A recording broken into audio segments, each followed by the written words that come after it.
ಪ್ರಿಯ ವೀಕ್ಷಕರೇ ನಮಸ್ತೆ. ಒಂದಲ್ಲ ಎರಡಲ್ಲ, ಬರೋಬ್ಬರಿ 400 ಕೋಟಿ ಹಣ 2 ಟ್ರಕ್ನಲ್ಲಿ ಹೊತ್ತು ಸಾಗಿಸ್ತಾರೆ ಅಂದ್ರೆ ನಂಬ್ತೀರಾ?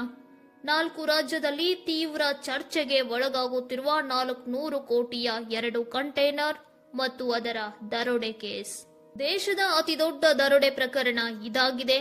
2025 ಅಕ್ಟೋಬರ್ನಲ್ಲಿ ಹೈಜಾಕ್ ಆದ 400 ಕೋಟಿ ಈಗ ಸುದ್ದಿ ಮಾಡ್ತಾ ಇರೋದು ಯಾಕೆ? ಯಾರಿಗೆ ಸೇರಿದ್ದು? ಎಲ್ಲಿ ಹೊರಟಿತ್ತು? ಆರೋಪಿಗಳನ್ನ ಬಂಧಿಸಲಾಗಿದೆಯಾ? ಇದೆಲ್ಲವನ್ನ ಈ ವಿಡಿಯೋದಲ್ಲಿ ನೋಡೋಣ ಬನ್ನಿ. ಗೋವಾದಿಂದ 400 ಕೋಟಿ ಹಣವನ್ನ ಹೊತ್ತು ತರುತ್ತಿದ್ದ 2 ಕಂಟೈನರ್ ಬೆಳಗಾವಿಯ ಚೋರ್ಲಾ ಘಾಟ್ ಮಾರ್ಗದಲ್ಲಿ ಏಕಾಏಕಿ ನಾಪತ್ತೆ. ಈ ಹಣ ತಲುಪಬೇಕಾಗಿದ್ದು ಮಹಾರಾಷ್ಟ್ರವಂತೆ, ಅಂದ್ರೆ ಮಹಾರಾಷ್ಟ್ರದ ಖ್ಯಾತ ರಿಯಲ್ ಎಸ್ಟೇಟ್ ಉದ್ಯಮಿ ಕಿಶೋರ್ ಶೇಟ್ಗೆ.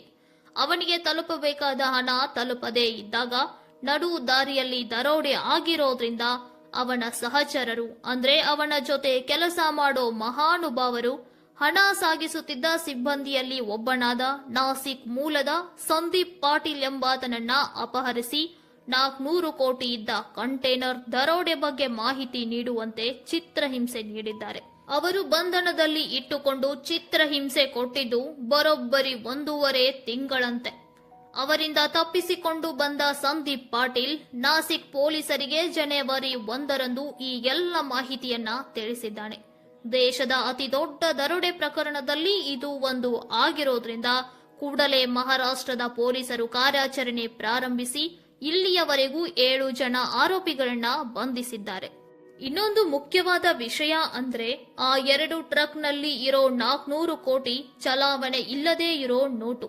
2023ರಲ್ಲಿ ಮೇ ನಂತರ 2000 ರೂಪಾಯಿ ನೋಟುಗಳ ಚಲಾವಣೆಯನ್ನ ಸರ್ಕಾರ ಸ್ಥಗಿತ ಮಾಡಿದೆ.